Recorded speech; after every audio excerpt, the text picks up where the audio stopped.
Smash these analogies out. But yeah, it's where do you think people go wrong in their relationships?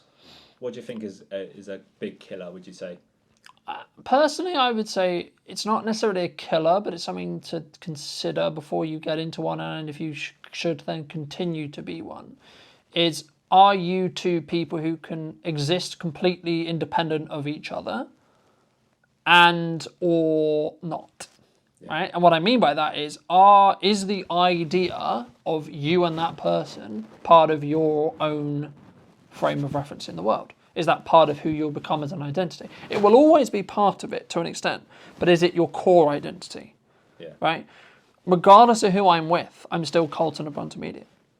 Regardless of whether I'm single, regardless of whether I'm celebrating, regardless of whether I'm married, regardless of in a relationship, whatever. They should add to your identity. Yeah. They should make your value better, and they Yeah. should make you happier, not the reason you're happy. Yeah. And I alluded to this on a previous episode, and my friend was going through tough times with his partner. He said, "Oh, things are really tough right now. I don't know what I'd do without her." I'm like, "You'd be absolutely fine. You're a really strong guy. You'd be absolutely fine." And a few weeks later, I was like, "How's it going, mate?" He's like, "Yeah, all good now. Just I couldn't imagine life without her." I went, "Stop." I was like, "She makes you happier. She should have value to your life." So this is depending on what side you want to go down, but if you want to go down the blue pill or red pill route, this is the kind of the issue that some people can run into, which is they, to an extent, they get so reliant on the happiness that that person gives them. It's like a drug to them, right?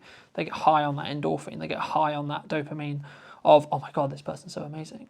And I think for me, it's really important, especially as men, to be willing, not to want to walk away, there's a difference, but to be willing to. Yeah. Because then you're not going to compromise where you don't want to compromise. Because I said to my counsellor, and I've spoken about this before, like the point, I said to her actually about a year before this all sort of kicked off and got a lot worse. I said, if I ever get to this point in a relationship, no matter where I am, what I have, kids, marriage, house, whatever, if I get to a point where my self-worth is diminishing, regardless where I am, I'll leave, I'll walk.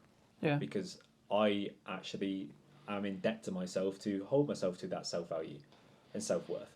And I don't think people do that because they get comfy, and then there's the scared to be in the unknown and the what ifs. Is this the right decision? All that matters is your own self-worth and self-happiness.